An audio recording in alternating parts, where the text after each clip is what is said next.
Assalamualaikum and good evening. You're now with me, Yusuf Shukri, for TVS Nightline. We begin with this story. Premier Datuk Patinggi Tan Sri Abang Johari Tunapeng emphasizes that the state government will continue to prioritize the development of sports facilities in Sarawak. The stadium and sports facilities built in Sarawak should be fully utilized by schools and local communities. Furthermore, Abang Johari reminds that these sports facilities should not be left unused, but rather maximized for the collective benefit. He also proposes that government officials' housing be located near sports fields, allowing them to take advantage of opportunities to engage in health and fitness activities. Jangan pola stadium tapi sini pakai rumput makin panjang. Pola stadium bukakan kepada sekolah. Biar sekolah menggunakannya. Sibuk cas tinggi gila. Kerajaan Sarawak dah beri peruntukan. Jangan cas tinggi gila. Gunakanlah stadium dan padang sukan kita. Negeri Sarawak lah bisa banyak padang sukan. Negeri lain malah minta negeri lain kerajaan pusat minta. Kita Sarawak si minta pun kita bola. Demi anak muda. Hanya saya minta supaya kemudahan itu digunakan. Kini itu kita nak mula rumah-rumah untuk pegawai-pegawai kerajaan.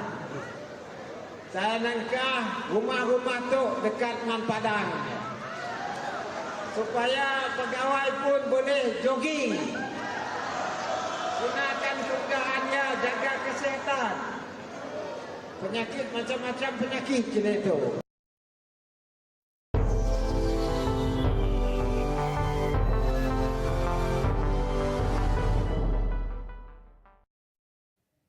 Russia's annual average economic growth rate has exceeded the global average in the past 3 years.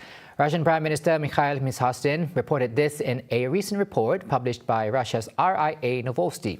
And when asked about the state of the national economy, the Prime Minister described it as resilient. The Russian government, he adds, are currently working together with the central bank to bring the annual inflation down to 5.59%, which is below the forecast.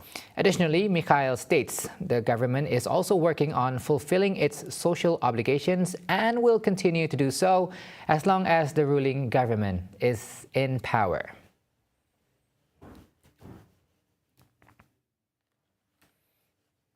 Now, Japan's surprise election goes on despite heavy snowfall in various parts of the country, including Tokyo. Snow starts to fall late evening on Saturday, February 7th, and reached about 28 inches in height as polling rolls out since early this morning. And experts predict a positive outcome for Sanai Takaichi, the reigning prime minister, the first female to be inducted into the position. According to reports by a local TV network, Takaichi's Liberal Democratic Party LDP is set to win 274 to 328 of the 465 seats in chamber, while word on the streets also echoed a positive remark on Takaichi's leadership. なんか高市さんが今まで見てきた政治とはちょっと違う雰囲気を出してくれているので、そこにちょっと期待して、入れました。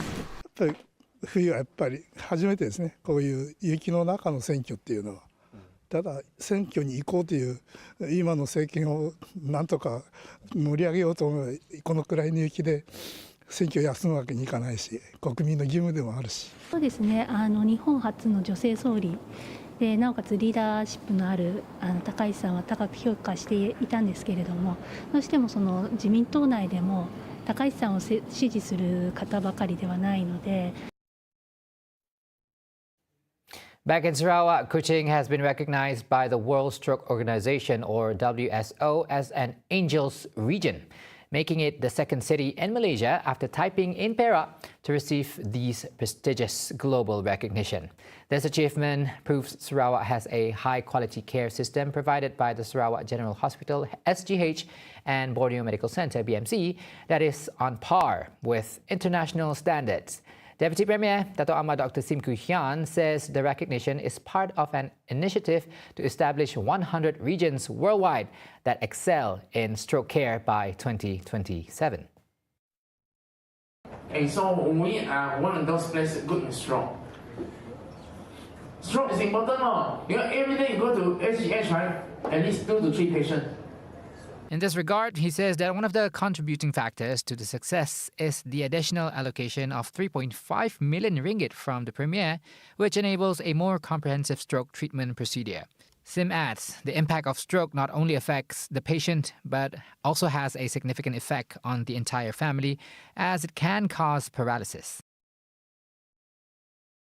Now, Works Minister Datuk Seri Alexander Nantalinggi has rejected claims that the federal government has been unfair to Sabah and Sarawak in its infrastructure allocation.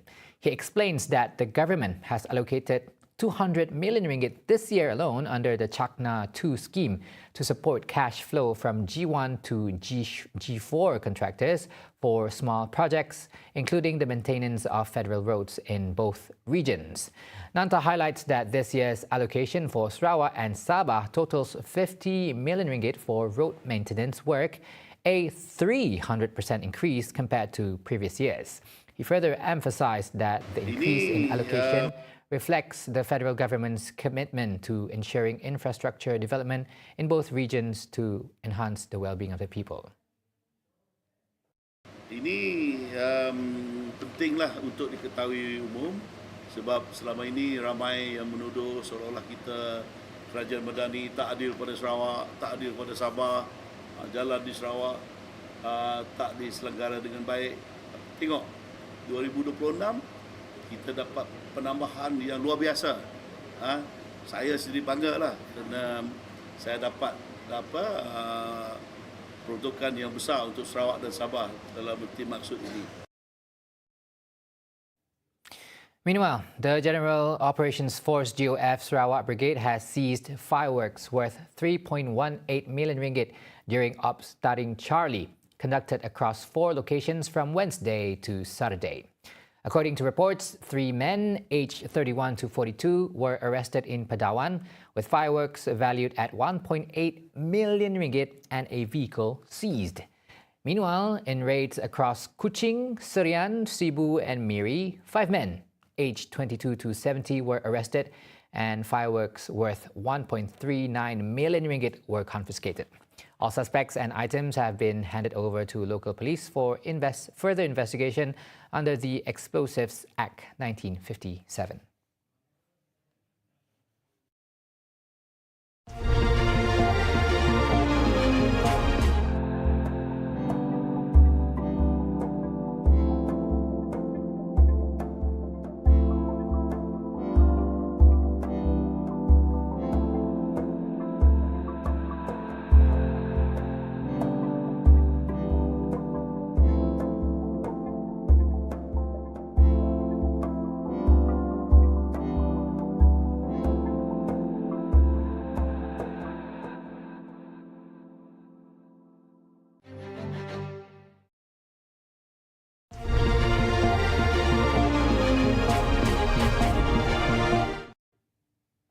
Welcome back. Prime Minister Datuk Seri Anwar Ibrahim expresses his support for India's decision to open a new consulate in Kota Kinabalu, Sabah, highlighting the strengthening ties between Malaysia and India. Anwar notes that the establishment of the consulate reflects the deepening trust and the growing friendship between the two nations. Certainly, I must therefore express my appreciation. And as a sign of our good relations, I immediately agreed to support the decision of the government of India to open a consulate of India in Kota Kinabalu, Sabah. Thank you. Anwar further highlights that Malaysia and India agreed to promote the use of local currencies, the ringgit and the rupee, in bilateral trade and investment. This move, he says, reduces reliance on foreign currencies, strengthens financial stability, and facilitates trade between the two nations. Meanwhile, economic cooperation between Malaysia and India remains strong, with trade set to reach $18.59 billion.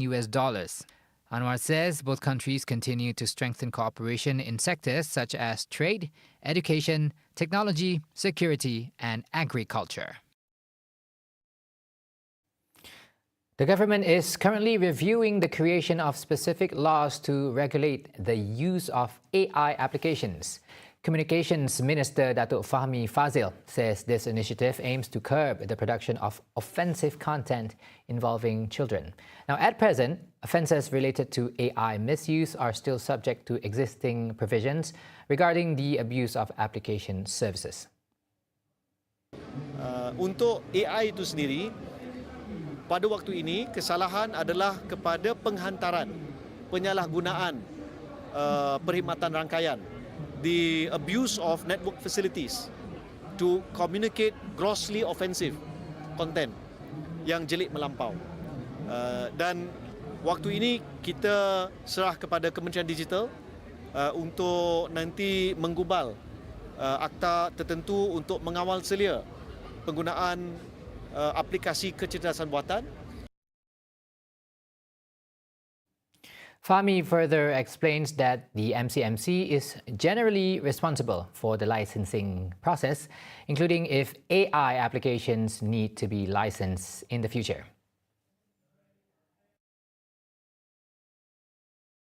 Meanwhile, the federal government gave assurance that the distribution of the Sumbangan Asas Rahmah or SARA, which begins Monday, will be done on a much more stable platform following previous hiccups. Fahmi says improvement was done to ensure the crediting process into each MyCard is not disrupted. Pelaksanaan bagi SARA untuk semua, kita telah mempelajari apa yang perlu kita lakukan untuk elak daripada masalah sistem yang sebelum ni berlaku di hujung tahun 2025. Jadi beliau telah memaklumkan pihak NGO My Kasih yang menguruskan pengkalan data telah meningkatkan jumlah bandwidth bagi memastikan tidak berlaku apa-apa masalah. Get all the updates you need all in one app. TVS Inspire brings you live updates on events, news and programs. Available now on the Apple App Store and Google Play Store. TVS Inspire, world on your screen, anytime, anywhere.